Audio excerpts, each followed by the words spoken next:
اللهم صل على سيدنا ومولانا محمد.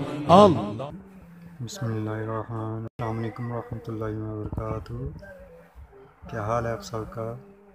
تبلیغ دین کا کوئی صلہ نہیں مانتا. تمہارے تک پیغام حق پہنچایا، تمہیں دین دیا، دین کا ابلاغ کیا، تم سننا نہیں چاہتے تھے تو میں نے تمہارے تک بات پہنچائی. جب لوگ سننے کے لیے آمادہ نہ ہوں تو اس وقت تم تک بات پہنچانا بہت مشکل ہوتا ہے. لوگ سننے کے لیے آئے ہوں، سراپا گوش بنے ہوں اور ایک ایک لفظ پہ توجہ دے رہے ہوں تو پھر آپ گھنٹوں میں بیان کریں، حرج نہیں ہوتا. مشکل اس وقت ہوتی ہے جب لوگ سننے کے لیے آمادہ ہی نہ ہوں تو ان کو بات سنانا پڑے. حضور علیہ السلام معمول تھے ان تک پیغام حق پہنچانے کے لیے، اور یہ بات سننے کے لیے آمادہ نہیں. جن راہوں سے چل کے میرے حضور میں آنا ہوتا انہی راہوں میں کانٹے بچھا دیتے، انہی راہوں میں گڑے کھود دیتے. تو مجھے بتائیے، یہاں تو راہوں میں پھول بچھائے جاتے ہیں اور پھر بھی ہم نخرے کرتے ہیں، لیکن وہاں کیا تھا؟ کانٹے بچھائے جاتے ہیں، گڑے کھودے جاتے ہیں. حضور گڑوں سے بچ بچ کے آ جاتے ہیں. کھود لیے گڑے، بچھا لیے کانٹے، آ گئے ہوں تمہارے پاس. میری بات سنو. کبھی عکاش کے میلے میں جاتے ہیں، کبھی ذیل مجاز کی منڈی میں پہنچتے ہیں، کبھی سینے حرم میں کھڑے، کبھی کوہ صفا پہ بلا کے ان تک پیغام حق کا ابلاغ کرتے ہیں، کبھی جبل مروہ پہ پیغام حق پہنچاتے ہیں، کبھی طائف کے بازاروں کے اندر اللہ کے دین کی دعوت لے کے جاتے ہیں. ان کے رویے کتنے تلخ ہوتے ہیں، حضور پر سنزنی کرتے ہیں، نالین خون سے بھر جاتے ہیں، اس قدر پاؤں زخمی ہوتے ہیں، لیکن پیغام حق کا ابلاغ نہیں چھوڑتے. کہا یہ سب کچھ جو میں کر رہا ہوں، تب و تار، جد و جہد، محنت، تمہارے تک دین پہنچانے کی کوشش، لا اسألکم علیہ اجرا، اس پہ میں کوئی اجر نہیں مانتا، محض اللہ کی رضا کے لیے. تم سے کوئی صلہ نہیں مانتا، تم سے کسی ستائش کا طلبگار نہیں ہوں، تم سے کسی مالی منفعت کا طلبگار نہیں ہوں، تم سے داد بھی طلب نہیں کرتا.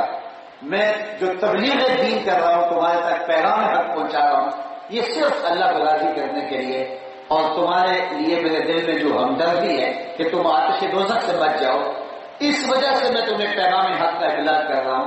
اس پر میں تم سے کوئی اجر، کوئی صلہ اور کوئی چیز طلب نہیں کرتا. اور یہ بات ذہن میں رکھیے گا کہ جب تبلیغ دین صلے اور ستائش کی آرزو سے مبہرہ ہو تو اپنے دامن میں اثر رکھتی ہے، ورنہ ہواؤں میں اڑتی ہوئی تتلیوں کی طرح لفظ اپنا رنگ کو جماتے ہیں لیکن من میں اترنے کا فن نہیں جانتے.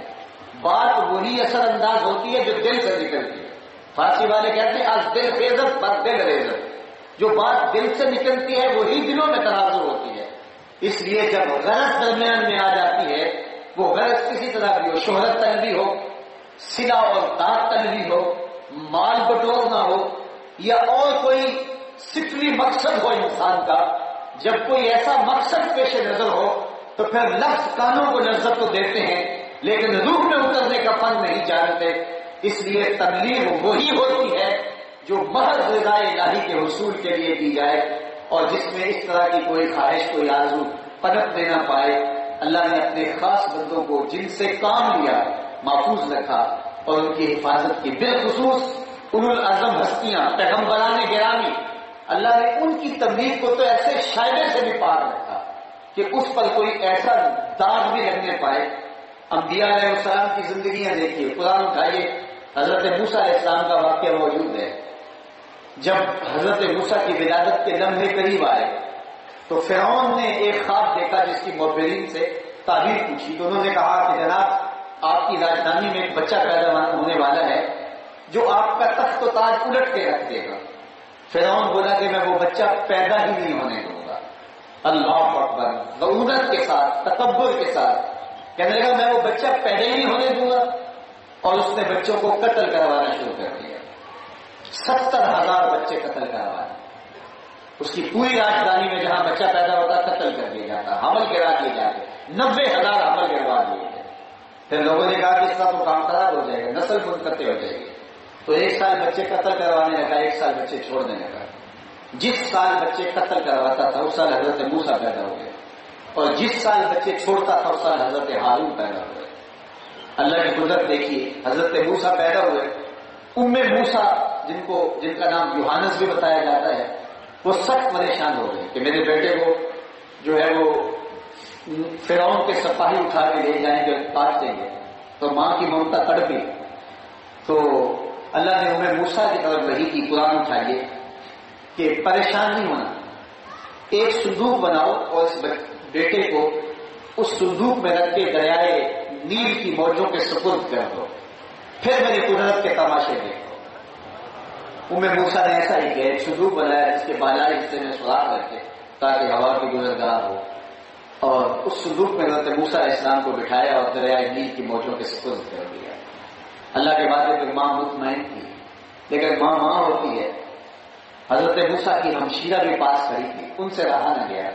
قرآن بتاتا ہے وہ دریا کنارے کنارے چلنے لگے، اور جب وہ صندوق ڈوبنے لگتا تو بہن کا دل بھی ڈوب جاتا، اور جب وہ تیر کے سطح آپ پہ آتا تو دکھوں کی ماری بہن کے دل کو قرار ملتا۔ قدرت کی کرشمہ سازیاں کہ فرعون محل کے کنارے بیٹھا گزرتے ہوئے پانی کے منظر سے لطف اندوز ہو رہا تھا، چونکہ اس کے ہاں اولاد نہیں، اولاد کی نعمت سے محروم تھا۔ بیوی کے ساتھ کنارے آپ بیٹھا منظر دیکھ رہا تھا کہ دور پانی کے دوش پہ ایک صندوق آتے دیکھا، تجسس اور شوق کی چنگاریاں روشن ہوئی، تو ہوتا انہوں سے کہا کہ اس صندوق کو نکال کے لاؤ، میں دیکھوں اس میں کیا ہے۔ خیر جب صندوق کو نکالا اور کھولا، کیا دیکھا؟ ایک خوبصورت بچہ مسکرا رہا ہے۔ تو زوجہ فرعون جس کا نام آسیہ ہے بے ساختہ پکار اٹھتی ہیں، یہ بچہ تو میری آنکھوں کی ٹھنڈک ہے، اور اس کو ہم اپنا بیٹا بنا لیتے ہیں۔ اللہ اکبر! علماء نے لکھا ہے نبی کے ساتھ کیا گیا پیار آئے گا نہیں جاتا۔ اللہ نے اس خاتون کو بعد میں ایمان عطا کر دیا، اور علماء نے لکھا اگر فرعون بھی کہہ دیتا کہ ہاں میری آنکھوں کی بھی ٹھنڈک ہے، تو رب یہ نہ دیکھتا کہ اس نے دعویٰ کیا کیا ہے، یہ دیکھتا میرے نبی سے پیار کیا ہے، اللہ اسے بھی ہدایت عطا ہے۔ خیر اس کا مقصود نہیں تھا، اس کا یہ مقصود ہی نہیں تھا، لیکن یہ طے ہو گیا کہ اس بچے کو اپنا ہم بیٹا بنا لیتے ہیں، ہمارے یہاں اولاد نہیں۔ سب سے پہلی فکر دودھ کی ہوئی، مختلف دائیاں بلوائی گئی۔ حضرت موسیٰ کسی خاتون کا دودھ نہیں پیتے۔ اللہ قرآن میں فرماتا ہے ہم نے حضرت موسیٰ پر حرام کر دیا تھا کہ وہ اپنی ماں کے علاوہ کسی خاتون کا دودھ نہ پیے۔ اتنے میں چلتے چلتے چلتے حضرت موسیٰ علیہ السلام کی ہمشیرہ بھی موقع پہ آ پہنچے، اور یہ سخت پریشان تھے۔ تو انہوں نے کہا کہ ایک دائی میری نظر میں بھی ہے جس کا دودھ بچے رغبت سے پی لیتے ہیں، اگر تم کہو تو بلا لو۔ انہوں نے کہا دیر کا ہے کہ وہ گئی اور اپنی ماں کو ہی بلا لائے۔ انہوں نے دودھ پیش کیا، حضرت موسیٰ نے پی لیا۔ تو فرعون نے کہا اے خاتون ہمارے اس بچے کو دودھ تم نے پلانا ہے، رہائش بھی قریب کر دی۔ فرعون نے کہا تھا نا میں وہ بچہ پیدا نہیں ہونے دوں گا، رب نے کہا مجھے رب نہ کہنا اگر تیرے گھر میں پال کے نہ دکھائے۔ اب حضرت موسیٰ علیہ السلام کسی خاتون کا دودھ نہیں پی رہے۔ اللہ قرآن میں کہتا ہے کہ ہم نے ان پر حرام کر دیا تھا کہ وہ اپنی ماں کے علاوہ کسی خاتون کا دودھ نہیں پیتے۔ اپنی ماں کے علاوہ کسی اور خاتون کا دودھ پینا اگر نبی کی شان کے لائق نہیں تو میرے اور آپ کے آقا مولا نے حضرت حلیمہ سعدیہ کا دودھ کیوں پیا ہے؟ یہ ایک سوال کھڑا ہو گیا نا۔ اپنی ماں کے علاوہ جائز نہیں کسی خاتون کا دودھ پینا، تو میرے حضور نے کیوں پیا؟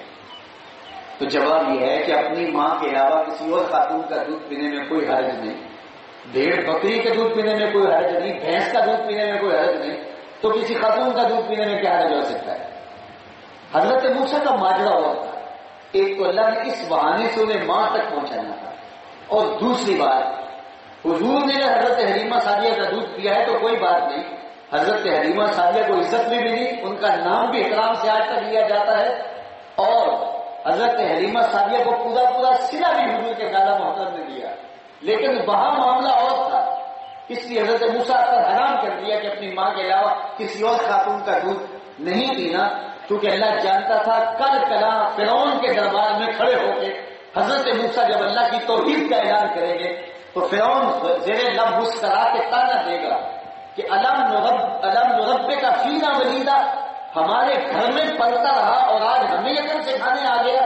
تو اللہ نے اس کا جواب پہلے سکھا دیا کہ جب وہ تانا دے تو اللہ کا نبی منہ توڑ سکے، میاں پلا تیرے گھر میں ہوں دودھ پیتا رہا۔ تو جب اپنے گھر سے کھا کے تبلیغ کی جائے تو اس کا صلہ کچھ اور ہوتا ہے، اس کا طریقہ پھر کچھ اور ہوتا ہے۔ تو اللہ نے پیغمبروں کی تبلیغ کو بے لوث رکھا، اس کا اہتمام کیا، علوم انتظام کیے، شائبہ تک نہیں پڑھنے دیا، اور پھر محبوب کی زبان سے کہلوایا لا اسألکم علیہ اجرا، اے محبوب فرما دو میں تم سے تبلیغ دین کا کوئی صلہ نہیں مانتا، الا المودۃ فی القربى، ہاں ایک چیز ہے کہ میرے جو قربا ہیں ان کے ساتھ تم نے مودت کا اظہار کرنا ہے، ان کے ساتھ تم نے محبت کا ربط و رشتہ قائم کرنا ہے۔ جب تبلیغ دین کا کوئی صلہ نہیں مانگا گیا تو وہ مودت اہل بیت، یہ صورت صلہ تو نظر آ رہی ہے، تو پھر یہ کیوں طلب کیا گیا؟ کہا کہ میرے اہل بیت کے ساتھ تم نے محبت کرنی ہے، میں تم سے تبلیغ دین کا کوئی صلہ نہیں مانگتا، تم تک پیغام پہنچایا، تم سننا نہیں چاہتے تھے، میں نے پھر بھی سنایا، تمہاری دہلیز تک پہنچا، تمہارے گھر تک پہنچا، عکاس کے میلے میں گیا، دل مجاز کی منڈی میں گیا، سین حرم میں تمہیں پیغام حق کا ابلاغ کیا، چوراہوں میں، گلیوں میں، بازاروں میں، چوکوں میں تمہیں دین کی دعوت دی، تم سننا نہیں چاہتے تھے، تم نے پتھر اٹھائے، میں نے دین سنایا، تم نے جو ہے وہ اذیتیں کھڑی کی، گڑے کھودے، کانٹے بچھائے، کوڑے پھینکے، لیکن میں نے پھر بھی تمہارے تک پیغام حق کا ابلاغ کیا، لا اسألکم علیہ اجرا، اس پر کوئی اجر نہیں طلب کرتا، لیکن ایک بات مانتا ہوں، اور وہ کیا کہ میرے قربا کے ساتھ تم نے مودت سے پیش آنا ہے، میرے قربا کے ساتھ، میرے اہل بیت نبوت کے ساتھ تم نے رویوں کو خوبصورت رکھنا ہے، اور تم نے ان کے ساتھ محبت کرنی ہے۔ تو یہ ایک سوال پیدا ہوا کہ قربا کے ساتھ محبت کرنے کی تلقین کیوں کی گئی؟ یہ تو ایک صورت صلے کی ہو گئی، تو اس کا جواب یہ ہے کہ قربا کے ساتھ محبت اہل بیت اور قربا کی ضرورت نہیں، یہ بھی امت کی ضرورت ہے۔ اگر وہ قربا سے پیار کرتے ہیں، حضور کی امت سے پیار کرتے ہیں، تو ان کے اپنے ایمان کی حفاظت ہوتی ہے، اس لیے فرمایا کہ میرے قربا سے تم نے محبت کرنی ہے۔ حضرت زید بن ارقم رضی اللہ تعالیٰ عنہ سے معروف روایت ہے کہ حضور علیہ السلام نے فرمایا کہ میں تمہارے اندر دو بھاری چیزیں چھوڑ کے جا رہا ہوں، انا تارکم فیکم ما ان تمسکتم لن تضلوا بعدی، میں تمہیں دو ایسی چیزیں چھوڑ کے جا رہا ہوں کہ اگر تم ان کو مضبوطی سے پکڑ لو گے تو کبھی بھی گمراہ نہیں ہوگے۔ ان میں سے پہلی چیز کتاب اللہ، حبل ممدود من السماء الى الارض، جو آسمان سے زمین کی طرف اللہ کی لٹکتی ہوئی رسی ہے۔ اور ایک روایت کے لفظ ہے کہ فیہ الہدی والنور فخذوا بکتاب اللہ واستمسکوا بہ، جس میں روشنی ہے، جس میں ہدایت ہے، کتاب اللہ کو مضبوطی سے پکڑ لو، ہدایت پا جاؤ۔ ایک تو کتاب اللہ کو چھوڑ کے جا رہا ہوں، اور دوسری بات ارشاد فرمائی وَأَهْلُ بَيْتِ وَإِتْرَتِي أَهْلُ بَيْتِ، اور میری اطرت، میرے اہل بیت نبوت۔ اور دوسری روایت میں فرمایا اُذَكِّرُكُمُ اللَّهُ فِي أَهْلِ بَيْتِ، 3 مرتبہ فرمایا میں تمہیں اپنے اہل بیت نبوت کے بارے میں تذکیر کرتا ہوں، نصیحت کرتا ہوں، تمہیں اللہ سے ڈرنے کی تلقین کرتا ہوں کہ میرے اہل بیت کے حوالے سے کسی کوتاہی کا ارتکاب نہ کرنا۔ تو حضور نے کہا کہ دو چیزیں تم مضبوطی سے تھام لو گے تو کبھی بھی گمراہ نہیں ہوگے، کتاب اللہ و اطرتی، ایک اللہ کی کتاب اور ایک میری طرف میرے اہل بیت نبوت۔ لن تضلوا بعدی ابدا، تم میرے بعد کبھی بھی گمراہ نہیں ہوگے۔ اللہ اکبر، میرے حضور نے تو ضمانت دی کہ اگر تم کتاب اللہ اور اہل بیت کے دامن کو تھام لو تو کبھی بھی گمراہ نہیں ہوگے۔ اور یہ امت فرقہ فرقہ ہو گئی، یہ امت ٹکڑوں میں بٹ گئی، یہ امت ایک دوسرے کے گریبان کو نوچ رہی ہے، یہ ایک دوسرے کے گلے چھین رہی ہے۔ میرے تو حضور نے ضمانت دی تھی کہ میرے بعد تم کبھی گمراہ نہیں ہوگے، لیکن ہم گمراہ کیسے ہو گئے، ہم فرقہ فرقہ کیسے ہو گئے؟ اس لیے کہ کسی نے کتاب کو چھوڑ دیا، کسی نے اہل بیت نبوت کو چھوڑ دیا، کسی نے کتاب کو ہاتھ میں تھام کے دہائی دی، قرآن قرآن پکارا، لیکن اہل بیت کا بغض سینے میں پلتا رہا، اور کسی نے اہل بیت کا نام تو لیا لیکن قرآن کے دامن کو چھوڑ دیا۔ تمہیں مبارک ہو، تمہارے ایک ہاتھ میں قرآن ہے، ایک ہاتھ میں اہل بیت نبوت کا دامن۔ تو اگر ان دونوں کو ہم مضبوطی سے تھامتے، حضور نے یہ شرط لگائی تھی اگر تم ان دونوں کو مضبوطی سے تھامو گے تو کبھی بھی گمراہ نہیں ہوگے، اور دونوں کے ساتھ جڑنے کی تلقین کی، قرآن کے ساتھ وابستگی، دل بستگی، تعلق کے خاطر کا حکم دیتے ہوئے فرمایا کہ اس کو اچھی طرح تھام دو، رات کی تنہائیوں میں اس کی تلاوت کرو، دن کے اجالے میں قرآن کو پڑھنے کا مزاج بناؤ، قرآن مجید تمہاری زندگی کے اندر شامل ہو جائے۔ اللہ اکبر، یہ فرمایا کہ راتوں کی تنہائیوں میں اٹھ کے قرآن پڑھا کرو اور قرآن پڑھتے ہوئے رویا کرو. پھر فرمایا فَإِن لَمْ تَبْكُوا فَتَبَاكُوا، اگر رونا نہ آئے تو رونے کی کوشش کیا کرو. حضرت داتا گنج بخش علی اجمیری سے ایک مرید نے کہا حضرت اگر رونے کی کوشش کرے پھر بھی رونا نہ آئے، فرمایا پھر اپنے مقدر پہ رویا کرو.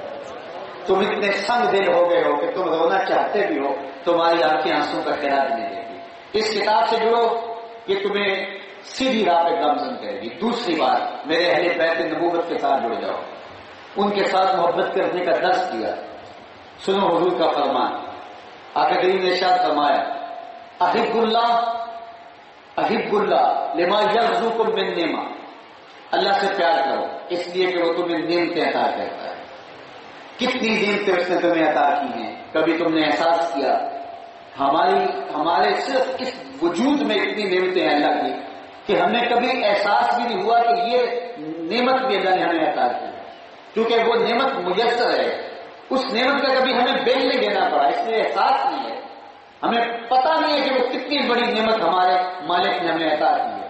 میرا ایک ملنے والا ہے، اس کے منہ میں جو لعاب ہے اس کی مقدار کم آتی ہے. یہ اللہ نے قدرتی ایک نظم رکھا ہے جس سے منہ تک جو ہے وہ تر رہتا ہے، بولنے میں آسانی ہوتی ہے. یہ قدرتی گریس ہے جو اللہ تعالیٰ نے ہمیں فراہم کی ہوئی ہے. لیکن اس کا مسئلہ کیا ہے کہ اس کے منہ میں مقدار لعاب کم ہے، لہذا اس نے لیکچر دینا ہوتا ہے، بولنا ہوتا ہے تو بول نہیں سکتا.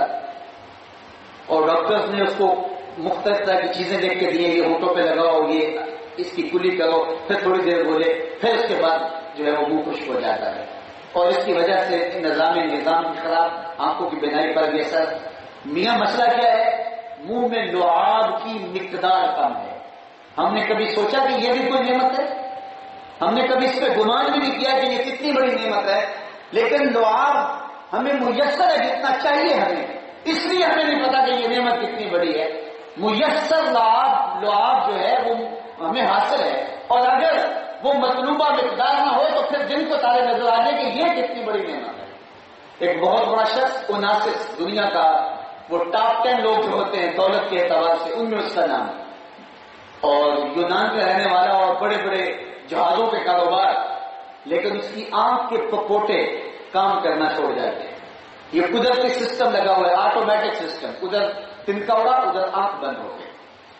اس کا یہ سسٹم خراب ہو جاتا ہے، اور جب اس نے سونا ہوتا ہے تو ڈاکٹر سلوشن ٹیپ لگاتا ہے تو وہ سوتا ہے، اور کام کرنا ہوتا ہے تو سلوشن ٹیپ لگا کے آنکھیں کھولی جاتی ہیں.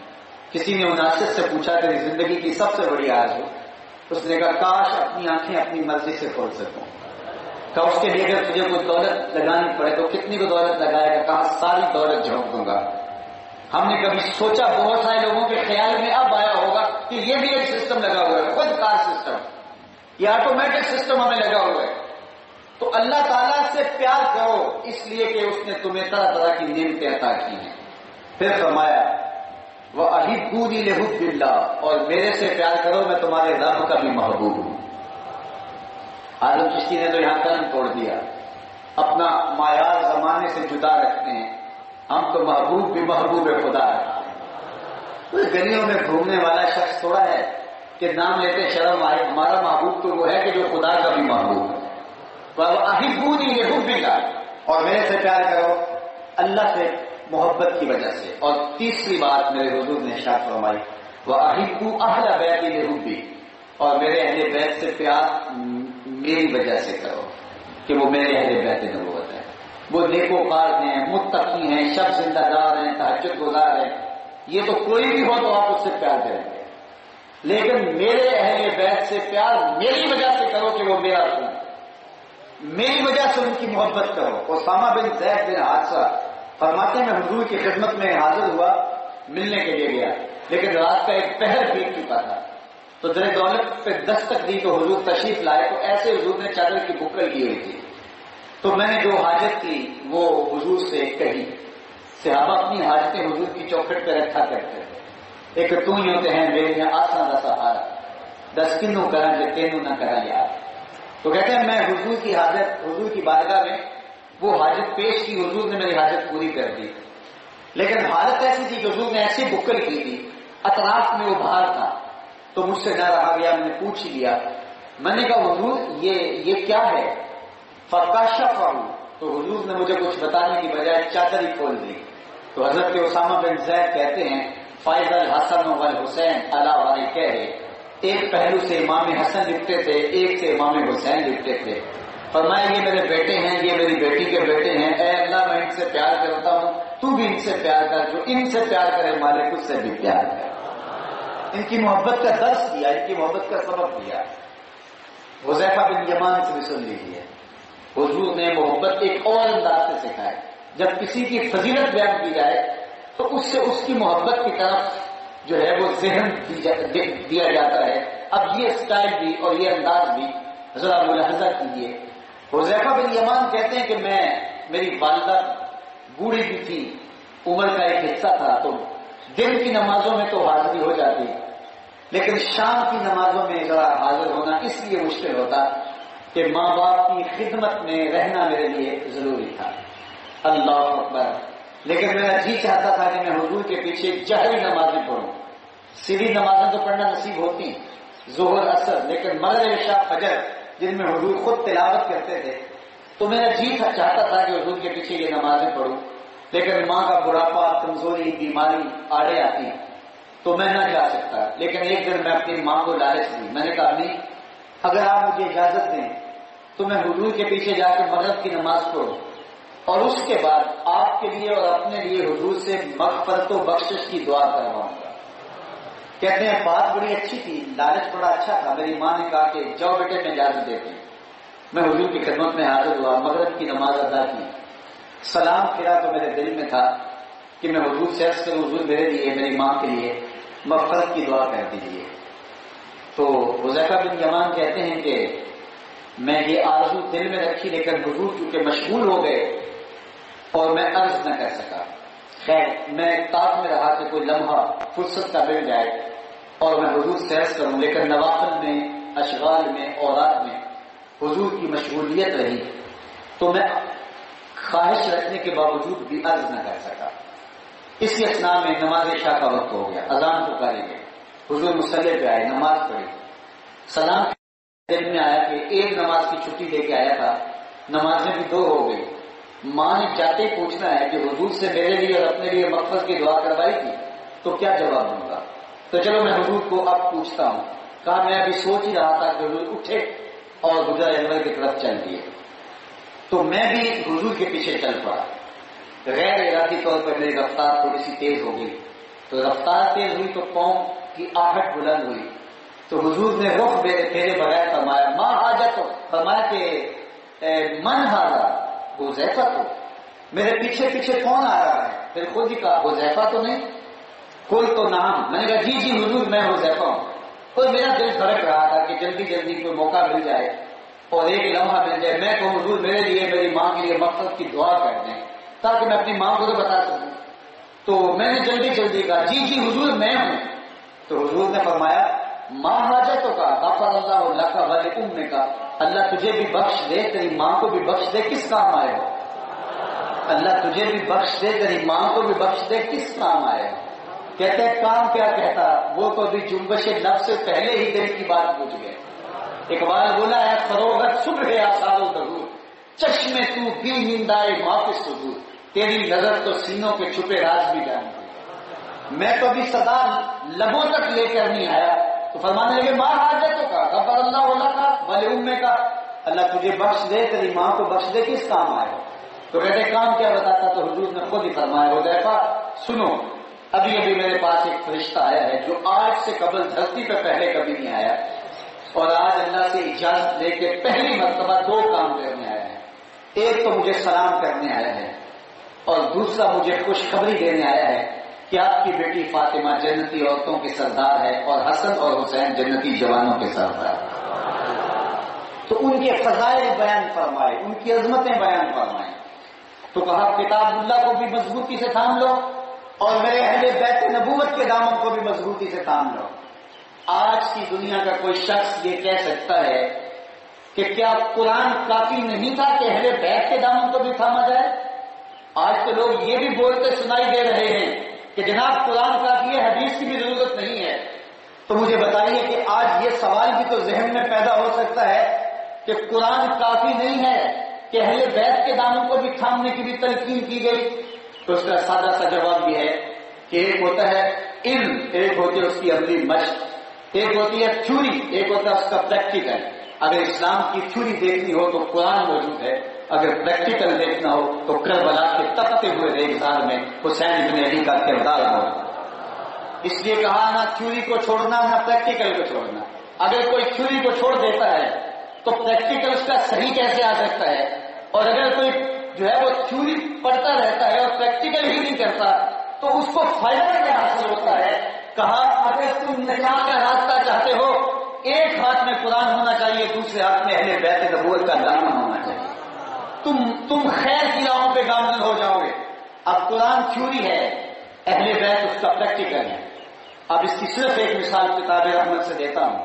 قرآن کی تھیوری کیا ہے؟ وَلَنَبْلُوَنَّكُمْ بِشَيْءٍ مِّنَ الْخَوْفِ وَالْجُوعِ وَنَقْصٍ مِّنَ الْأَمْوَالِ وَالْأَنفُسِ وَالثَّمَرَاتِ وَبَشِّرِ الصَّابِرِينَ۔ اللہ فرماتا ہم بندوں کو آزماتے ہیں بھوک سے، خوف سے، مال و جان کے ضیاع کی اور پھلوں کے نقصان سے ہم بندوں کے امتحان 5 چیزیں محنتوں میں۔ وَلَنَبْلُوَنَّكُمْ مِّنَ الْخَوْفِ وَالْجُوعِ وَنَقْصٍ مِّنَ الْأَمْوَالِ وَالْأَنفُسِ وَالثَّمَرَاتِ۔ کبھی جانیں بھی لٹتی ہیں، کبھی زندگی کا پھل کمائی بیٹے اور اولاد بھی لٹتی ہے، کبھی خوف طاری کر دیا جاتا ہے، کبھی بھوک اور پیاس مسلط کر دی جاتی ہے۔ ہم اپنے بندوں کا امتحان لیتے ہیں، یہ تھیوری ہے۔ اب اس کا پریکٹیکل دیکھنا ہو تو آج جو کربلا کے میدان میں ہے، آج یہ سارے امتحان ایک ہی امتحان میں اکٹھے لیے جا رہے ہیں، اور پاس مارک جو ہیں وہ 33% نہیں ہے، کہاں نمبر بھی 100% لینے ہیں، اور تم نے کامیاب اور بامراد ہونا ہے۔ اب 5 امتحان، بھوک بھی وہی، پیاس بھی وہی، خوف بھی وہی، جانوں کا ضیاع بھی وہی، مالوں کا ضیاع بھی وہی، اور زندگی کی کمائی بیٹوں کا نقصان بھی وہی اٹھانا پڑ رہا ہے۔ اور میں وبشر الصابرین، قرآن کہتا ہے، قرآن کی تھیوری یہ ہے کہ اگر ان 5 امتحانوں میں، ان 5 پیپرز کے اندر کامیابی حاصل کر لیتے ہو تو ہم تمہیں دیں گے بشارت صبر کی، ہم تمہیں بشارت صبر کی دیں گے، اور تم صبر کے اس اعلیٰ مرتبے پہ گامزن ہو جاؤ گے کہ تم صابرین کی فہرست میں ہوگے۔ اگر تھیوری یہ ہے تو پریکٹیکل کربلا میں دیکھو، یہ سارے امتحان اکٹھے آئے، لیکن حسین ابن علی نے نہ صرف یہ امتحان میں کامیابی حاصل کی، سب کچھ لٹا کے کہا اللہم رضن بقضائک وصبرا علی بلائک تسلیما بامر ربک۔ مالک حسین تیری تقسیم پہ راضی ہو گیا، جو دکھ آئے وہ قبول کر لیا، جو مصیبت آئی اس پہ صبر کر لیا، تیرے حکم کو مان لیا۔ مالک سب کچھ ماننے کے باوجود، بھائی لٹانے کے باوجود، معصوم علی اصغر کو ہاتھوں میں تڑپ کے ٹھنڈا ہوتا ہوا دیکھنے کے باوجود، جوان علی اکبر کی لاش اٹھانے کے باوجود، میرے مالک حسین تیرے پہ خوش اور راضی ہے۔ تو بھی بتا، تو بھی حسین پہ راضی ہوا ہے یا نہیں ہوا؟ آواز آتی ہے اس پیاسے پر علی شیر خدا کو ناز ہے، اس نواسے پر محمد مصطفیٰ کو ناز ہے۔ اوروں نے بھی سجدے کیے پر اس کا عجب انداز ہے، اس نے وہ سجدہ کیا جس پر خدا کو ناز ہے۔ حضرت امام حسین رضی اللہ تعالی عنہ نے عظیمت کی وہ انوکھی اور البیلی داستان رقم کی۔ اللہ اکبر، میں نے صبر کی من جملہ تعریفات میں سے ایک تعریف یہ پڑھی ہے کہ صابر وہ کہلاتا ہے جس کے معمولات عبادت کرنا نہ ہو۔ صبر کی ایک تعریف یہ ہے۔ جوان بیٹے کی میت ہو گئی، نماز میں صف اول میں تکبیر اولیٰ کے ساتھ نماز پڑھنے کی عادت تھی، گھر میں جمع میت پڑی ہے، لیکن جب جماعت کھڑی ہونے لگی تو باپ پہلی صف میں تکبیر اولیٰ کے ساتھ کھڑا ہوا پایا گیا، صابر کہلایا۔ یعنی صبر کی ایک مشکل ترین تعریف یہ ہے کہ معمولات عبادت کرنا نہ ہو۔ صبر کی یہی تعریف اگر آپ دیکھیں تو کربلا میں آ جائیں۔ اللہ اکبر، 33 زخم تلواروں کے، یہ میں محتاط روایت رکھ رہا ہوں، 34 زخم نیزوں کے، اور بہت سارے نیزوں کی انیاں بدن میں ٹوٹی ہوئی ہیں، اور 113 سوراخ۔ آپ کا جب پیراہن اتارا گیا تو اس میں تیروں کے سوراخ تھے، بدن میں تیر ٹھبے ہوئے ہیں، اور گھوڑے کی زین سے فرش زمین کی طرف بڑھ رہے ہیں۔ صابر ایسا کہ وقت نماز کا آ گیا، مصلی پہ کھڑا پایا گیا۔ یہ ہے صبر۔ کہ حضرت امام حسین رضی اللہ تعالیٰ عنہ کا سر آپ جانتے ہیں سجدے میں کٹا ہے، سر جدا، دست قاتل نے جب تن حسین سے سر کاٹا تو اس وقت سر سجدے میں جھکا ہوا تھا۔ اور یہاں یہ بات بھی سمجھنے کی کوشش کیجئے کہ امام حسین رضی اللہ تعالیٰ عنہ نے پیغام دیا کہ میں سر تو دے سکتا ہوں، یزید کے ہاتھ میں ہاتھ نہیں دے سکتا۔ لوگ سر کو بچانے کے لیے ظالم کے ہاتھ میں ہاتھ دے دیتے ہیں، آپ نے ہاتھ کو بچانے کے لیے سر دے دیا اور کہا کہ یہ کیسے، کبھی نہیں ہو سکتا۔ رہی بات آپ کے ہاتھ کی تو آپ علماء سے سنتے ہیں کہ دربار یزید میں جب تشریح میں رکھا ہوا امام کا سر پیش کیا گیا تو وہ چھڑی لے کر آپ کے دانتوں پہ مارتا تھا اور توہین کرتا تھا۔ تو صحابی رسول وہاں جو موجود تھے تو انہوں نے کہا کہ ظالم ارفع ھذا القدیب، اس چھڑی کو پیچھے کر دے، میں نے ان آنکھوں سے دیکھا ہے رسول اللہ ان ہونٹوں کو بوسہ دیا کرتے تھے۔ اللہ اکبر۔ اب یزید حضور امام حسین کے سر انور کے ساتھ چھیڑ چھاڑ کرتا ہے اور اہانت کرتا ہے۔ کربلا سے امام حسین کے کٹے ہوئے ہاتھ بھی تو اٹھائے جا سکتے تھے اور ہاتھ اٹھا کے یزید کے دربار میں تشریح میں رکھے جاتے، اور وہ کوئی کٹا ہوا ہاتھ لے کے ہاتھ میں رکھ کے کہتا حسین تو نے زندگی بھر اپنا ہاتھ میرے ہاتھ میں نہیں دیا، اب تو تیرا ہاتھ میرے ہاتھ میں آیا۔ لیکن دنیا جانتی ہے گھوڑوں کی سموں نے پورا بدن پامال کر دیا، ہاتھ بھی پامال کر دیے، اللہ کو گوارا نہیں تھا حسین کا کٹا ہوا ہاتھ بھی یزید کے ہاتھ میں آیا۔ تو لوگ سر بچانے کے لیے ہاتھ دے دیتے ہیں، آپ نے ہاتھ بچانے کے لیے سر دے دیا۔ عظیمت کی جو انوکھی داستان حسین بن علی نے قائم کی ہے، زمانے میں ایسی کوئی مثال نہیں ملتی۔ یار اگر امام حسین رضی اللہ تعالی عنہ بھی عظیمت کا راستہ اختیار نہ کرتے، مجھے بتائیے حجرائے فاطمہ سے بڑی خانقاہ کون ہو سکتی؟ اتنی بڑی خانقاہ کا سجادہ نشین وہیں بیٹھ کے حقوق کی ضربیں لگاتا رہتا اور اپنے شبیری ادا نہ کرتا تو قیامت تک کسی ظالم کے خلاف کوئی کھڑا نہ ہوتا۔ لوگ کہتے جب حسین بن علی خاموش رہے تم کون ہوتے ہو؟ اور آج کمزور بچے فلسطین کے ہاتھوں میں پتھر لیے ٹینکوں پہ مار رہے ہیں۔ آج 40 دن سے ظلم اور جبر سہتے ہوئے کشمیری سسکیاں لینے کے باوجود، دکھ اور درد کی کیفیتوں کے باوجود وقت کے یزید کے سامنے کھڑے ہیں، وہ یہ سوچتے ہیں کہ ہمارا خون حسین بن علی کے خون سے قیمتی تو نہیں۔ وہ بچے سوچتے ہیں ہمارا خون علی اصغر کے خون سے قیمتی تو نہیں ہے، اور وہ مائیں بہنیں سوچتی ہیں ہماری زندگیاں اور ہمارا پردہ اور ہمارا سب کچھ ام رباب شہر بانو اور سیدہ زینب سے قیمتی تو نہیں ہے۔ جب اس دین کے لیے انہوں نے بھی کھڑے ہو کے قیام کر کے دنیا کے سامنے اپنی مثال رکھی تو ہم نقوش پاک کو کیوں نہ سلامی دیں اور کیوں نہ نقوش پاک کو چومیں۔ قیامت تک ایک جملہ کہتا ہوں، ظلم کے خلاف، جبر کے خلاف، استحصالی نظام کے خلاف اور جو ہے وہ ظلم اور ناانصافی کے خلاف حضرت امام حسین رضی اللہ تعالی عنہ کا پاکیزہ وجود قیام کا اشتہار ہوگا۔ آپ نے مقام بیضا پہ خطبہ دیتے ہوئے کہا تھا لوگوں مجھے پتا ہے میرے ساتھ کیا ہونے جا رہا ہے اور مجھے پتا ہے کہ ہمارے ساتھ سلوک کیا ہوگا۔ نہتے لوگ، اس میں خواتین، مخدرات اسلام، 6 ماہ کے بچے بھی، میں جانتا ہوں میرے ساتھ کیا ہوگا، لیکن اس کے باوجود میں جا رہا ہوں۔ کیوں؟ وَلَكُمْ فِيهَا أُسْوَةٌ، تاکہ قیامت تک جبر کے خلاف کھڑے ہونے والوں کے لیے میری ذات نمونہ ہو، میری خلاف میری ذات نمونہ ہو۔ آج حسین بن علی کا پیغام ہمیں ظلم کے خلاف، ناانصافی کے خلاف، جبر و استحصال کے خلاف کھڑا ہونے کا درس دیتا ہے۔ اور آج جہاں بھی ظلم ہوگا، جہاں بھی جبر ہوگا، ایک جملہ اور کہتا ہوں، ظلم کے خلاف، جبر کے خلاف جہاں بھی جو بھی کھڑا ہوگا حرارت خون حسین ہے، توانائی یہاں سے ملے گی۔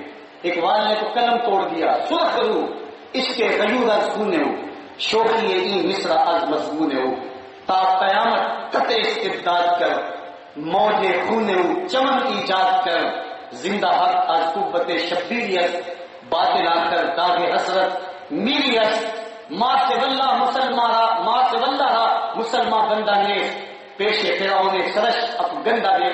اقبال کہتے ہیں کہ عشق کے چہرے پہ جو سرخیاں تمہیں نظر آ رہی، عشق کے غیور کے چہرے پہ جو تمہیں پاک پر نظر آ رہا ہے، یہ سرخی خون حسین کا صدقہ ہے۔ حسین ابن علی کے قیام کی وجہ سے آج دنیا ظلم کے خلاف کھڑی ہوتی ہے۔ ورنہ ظلم اور جبر کے خلاف کھڑے ہونے کا ماحول ہی پیدا نہ ہوتا۔ اللہ حسین ابن علی کے نقوش پاک کی برکتیں ہمیں نصیب فرمائے۔ اے حسین ابن علی تم پر سلام، نازش آل نبی تم پر سلام، تم پہ لاکھوں رحمتیں لاکھوں سلام، اے شہیدان محبت کے امام، لالا گوں لالا بدن لالا کفن، اے چمن اندر چمن، زندگی ہی زندگی تیری حیات، اے حیات اندر حیات، افتخار ملت بیضا ہے تو، رب کعبہ کی قسم یکتا ہے تو، فخر کا دل میں دریچہ بات کرنا چاہیے، جن کا تو آقا ہے ان کو ناز کرنا چاہیے۔ اس لیے ہم حسین والے نہیں، ہم واہ حسین والے ہیں۔ ظلم اور جبر کے خلاف جس قوت سے کھڑے ہو کے حضرت امام حسین نے جو ہے وہ حق کے پیغام کو واضح کیا، اس پہ ہم سلام پیش کرتے ہیں۔ وآخر دعوانا ان الحمدللہ رب العالمین۔